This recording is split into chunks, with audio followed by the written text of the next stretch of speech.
And of course, we know that doesn't happen because Bill winds up being ousted from the company, and that's maybe a story for another day. But I do want to ask about your experience with him because I think you worked with him a little bit when you would go through Texas and some of his territories. No, Mid South. I worked for him 3 times. I'm the only NWA champion he ever used in all those years of Mid South. And that's What because was of a relationship we had from Minneapolis. I think he liked me. And as the story is told, I carried his bags from the airport when Vern told me to pick him up in 1972. Somebody told that story 100 times, and it's the absolute truth. That's what you did when you were a respectful young man trying to break absolutely? into business in 72. You didn't give anybody a bunch of shit. You just were lucky to be there. Yeah, just lucky to be there. I got you. So I didn't realize that that was the case. That he would come in Oh for yeah, Vern. I was like whatever Vern told me to do, I did. Yeah. I carried Dick Bruder's bags too when he came to Minneapolis and the Crusher. Talk No to me a problem. little bit No, about. I have no problem admitting that whatsoever. No, of course not. Let's talk about working for Bill. When you go make those shots for him in Mid South, you know he's become a polarizing figure for a variety of reasons. But as a payoff guy, as a promoter, what was your experience like with him? Guess what he paid me? You're never going to believe it. Now, I don't this know. is Bill Watts.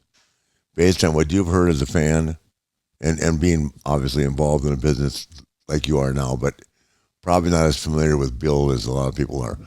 What do you think he paid me for a week? I don't know. 12 grand. Oh wow, That's more than I ever made in Texas, more wow. than I ever made in Florida. The only place I ever made more money, more than I ever made in Georgia, more than I ever made in Amarillo, more than, I don't know, not as much as I made in Japan. But other than Crockett, that's the most money I ever got paid.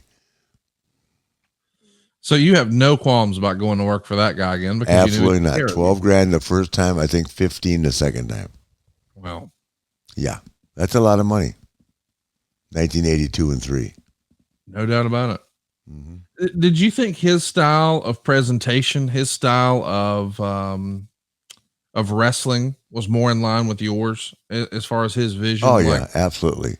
Yeah, yeah, Bill was a wrestling promoter. You know, he was tutored by the great Eddie Graham. He was a great finish guy. And I think I think Bill's still living. I'm pretty sure he is. yeah, he is. He'll give Eddie his due. Eddie was a great finish guy. Sometimes so damn complicated. You had to really sit down back then and think about them. I mean, as great as some of the finishes are we see on TV today with the WWE and that, I mean, Eddie's stuff was so far ahead of its time.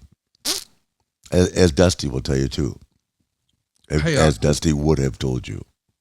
and he also brings up that maybe there was heat back in the day with you and Jerry Lawler, but they were thinking about doing stuff with you guys here. Do you remember there being any sort of residual heat from the old territory days when you were both in the WWF?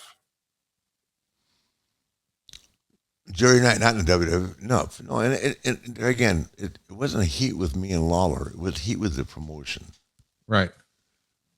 because I was the NWA champion, and we went in, and Jerry and I worked and had really good matches. We sold out Rupp Arena. We sold out Memphis. Sold out Louisville, and then and because as the way it was, and whether people want to believe this or not, Tennessee ran their own promotion the way they wanted to run it, and they made money. So Yeah. you can't knock them for it. But it did not work out for the NWA to work there on a regular basis. It was not a regular stop for the NWA champion. But I enjoyed working with Jerry. I just knew that we lost a lot of money not coming back around because they didn't want Jerry to lose to the NWA champion and then have me dance off to another territory and not come back for 7 months.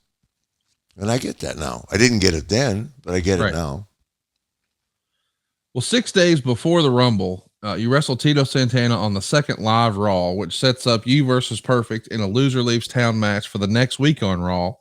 And in between those shows, that's where the Rumble actually happens. Mr. Perfect comes out at number 10, and you two hook up, and he eliminates you after 18 minutes and 38 seconds. And now that brings us to where we are, which is this loser leaves town match.